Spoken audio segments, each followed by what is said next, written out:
corriger et continuer ensemble le chapitre 2 des médias, celui qui porte sur les grandes évolutions techniques.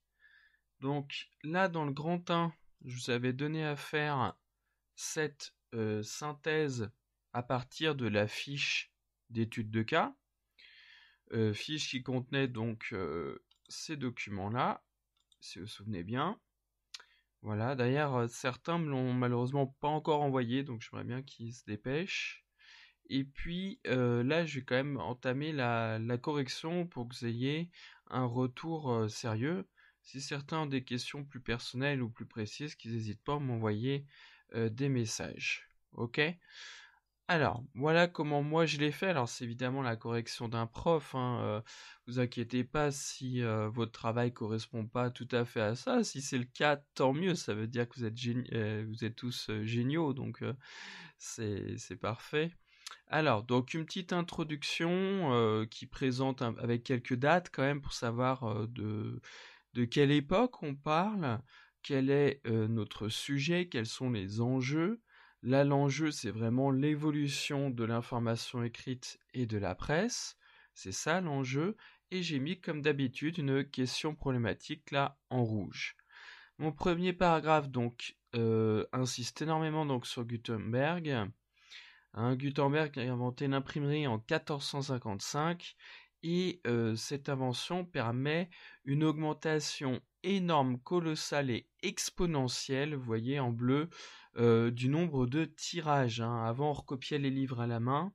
Maintenant, on a des millions d'ouvrages qui sont imprimés. Par exemple, au XVIe siècle, c'est 210 millions d'ouvrages. Et en plus, on a des ouvrages qui ne sont pas forcément en latin, mais des ouvrages qui se diversifient, qui sont d'une certaine manière culturellement plus riches, vu qu'ils sont aussi rédigés en langue nationale. Mon deuxième paragraphe, ça porte beaucoup sur le reste de l'époque moderne. Alors, au XVIe siècle, je précise, donc on voit apparaître des tracts, des feuilles volantes, de même que des caricatures imprimées. Alors, ces tracts, on les appelle à l'époque des libelles, qui a donné le verbe libeller. D'accord ?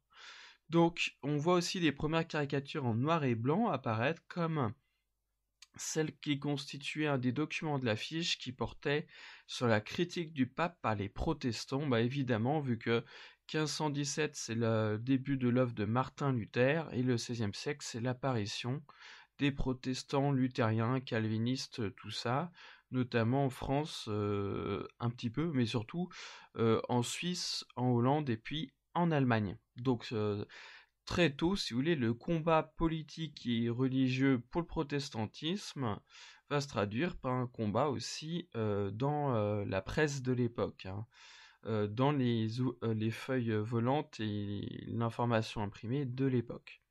Au XVIIe siècle, on a donc les gazettes, comme celle de Renaudot. Donc, ce que j'aurais aimé que vous trouviez, c'est que ces gazettes, c'est une page unique, voire un nombre de pages très limité. Tout comme le document qui est sur votre fiche, il n'y a pas vraiment d'image. Et puis, l'information est très politique, très événementielle. Vous avez une information qui est pas du tout diversifiée, qui est pas régionale non plus. C'est la politique en premier, les événements récents en premier, et il y a vraiment que ça, d'accord ? C'est une presse, voilà, en taille limitée, et en information aussi.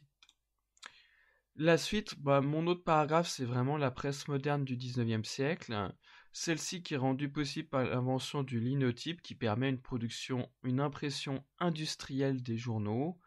Voilà, donc j'explique un peu ce que c'est que le linotype, c'est sur le document.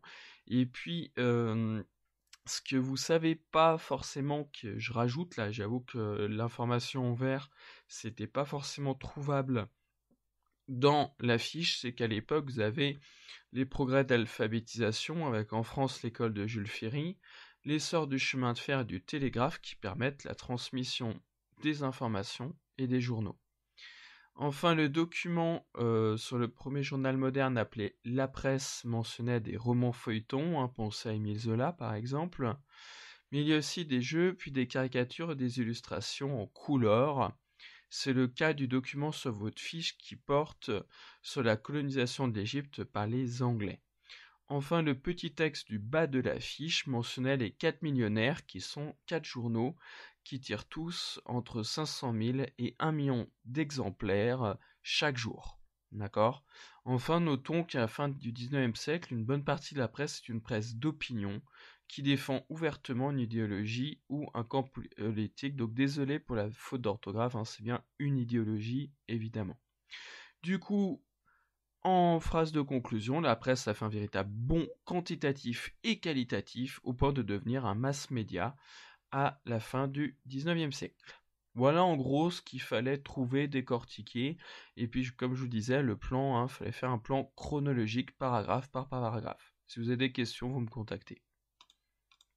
Alors, après la presse, on va voir la radio et la télé, donc après l'information imprimée, l'information audiovisuelle, avec la naissance, l'affirmation, puis le déclin, la mutation de ces deux médias différents. Alors là, votre tâche, ça va être quoi ? Ça va être de remplir donc la frise du temps que je vais vous envoyer. Ce sera en fait un fichier Word. Vous aurez donc la frise du temps en paysage sur la page 1. Et sur la page 2, vous aurez ces liens. Parce que la frise du temps, il faut la faire à partir de ces 5 vidéos et des informations que je vais donner maintenant en complément. D'accord ? Donc vous avez ces 5 vidéos à visionner et c'est avec ces 5 vidéos que je comptais vous montrer en cours en fait à la base qu'il faut faire la frise du temps. Alors la frise du temps elle ressemble à ça. Donc vous voyez à peu près de quoi il s'agit, une frise du temps du XXe siècle avec des cadrans blancs à compléter. Vous pouvez le faire au stylo friction, au crayon à papier pour mieux corriger après si vous voulez. Donc c'est ça à compléter. Ok, quelque chose de très chronologique là aussi. Et puis en haut, j'ai mis en gris et en noir le contexte politique et le contexte médiatique. Alors, je parlais de compléments qui vont accompagner les 5 vidéos que je vous ai mis en lien. Les voici.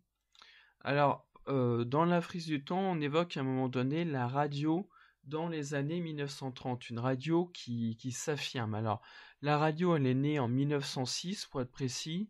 Elle a été utilisée au niveau militaire pendant toute la Première Guerre mondiale. Et par contre, à partir de 1930, elle va vraiment faire un bond spectaculaire en France. Pour tout vous dire, le nombre de postes radio multiplié par 10 entre 1930 et 1939, de même que le nombre d'auditeurs est lui aussi multiplié par 10 au cours de cette même décennie.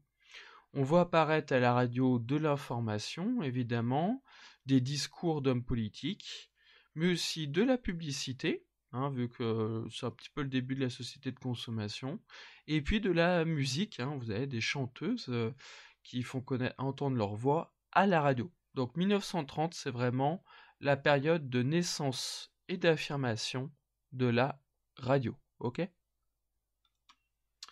Ensuite, l'idée de guerre des ondes pendant la Deuxième Guerre mondiale. Alors vous allez voir dans les vidéos que je vous ai indiquées le discours du général de Gaulle. Donc l'appel du 18 juin fait suite au discours du maréchal Pétain du 17 juin. Pétain, le 17 juin, dit la phrase assez célèbre « C'est le cœur serré que je vous dis qu'il faut aujourd'hui cesser le combat ». Donc il dit clairement qu'il va signer l'armistice avec l'Allemagne, ce qui débouchera sur une paix et plus tard sur la collaboration. Alors que le lendemain, De Gaulle, en opposition, rédige l'appel du 18 juin, qui va prononcer sur la BBC, la radio de Londres, et ce qui marquera le début de la résistance. Et pourquoi on parle de guerre des ondes ? Parce que pendant toute la Seconde Guerre mondiale, Radio Londres va s'opposer à Radio Paris. Radio Londres, ce sera la France libre. Radio Paris, ce sera Vichy et les collabos. De même que les résistants essaieront parfois d'écouter donc la radio discrètement, sans se faire détecter par les nazis, et puis parfois de créer des radios clandestines. Donc voilà pourquoi on parle de guerre des ondes. Avec de la propagande, de la contre-propagande, et puis pour Par exemple, pour le 6 juin 44, le débarquement en Normandie, vous avez le mot de code les sanglots longs de l'automne blessent mon corps d'une langueur monotone, qui est le nom de code pour dire que les Alliés vont débarquer. Alors, l'apogée de la radio, c'est plutôt la période 1945-1960. Pourquoi? Ouais, parce que durant ces 15 ans, le nombre de postes radio est multiplié par 2. Donc là aussi, la radio va jouer vraiment un rôle important. Après, durant les années 1960-70, elle va connaître un déclin au fur et à mesure que la télé s'impose. Bon, on aura quand même l'apparition de radios portatives avec une longue antenne, et puis l'apparition des radios dans les voitures, qui feront qu'elle sera quand même toujours écoutée.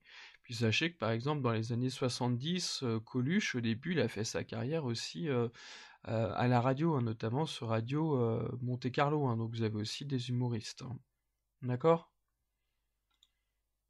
Alors aujourd'hui la radio, on l'a vu dans le chapitre introductif, c'est le média du matin. C'est un média qui a un côté sérieux et qui a plutôt la confiance des Français, notamment je pense à France Inter ou France Culture. Vous avez aussi des radios régionales propres à un département ou à une région ou à une zone qui connaissent un certain succès. Vous avez à peu près 10% des Français qui écoutent la radio au moins chaque jour. Donc la radio subsiste. Durant les années 90, vous aviez aussi des radios vraiment dédiées aux ados et aux jeunes. Je pense à Fun Radio ou Skyrock avec des émissions humoristiques, des jeux, etc. Vous aviez Doc Eddie Fool, sur Fun Radio, vous avez tout ça. Donc la radio aujourd'hui elle doit se faire quand même à l'heure d'internet avec une page web en lien avec une page web ou avec vous avez même des web radios qui s'écoutent uniquement par internet.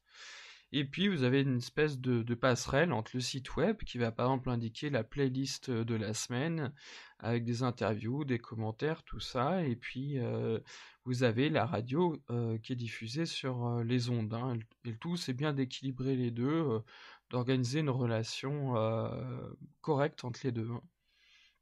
Mais la radio, si c'est un média secondaire, c'est pour le moment pas un média qui va disparaître. Enfin, pour la télé, j'ai mentionné dans les vidéos que vous devez voir l'apparition de France Info, donc des chaînes d'infos en continu.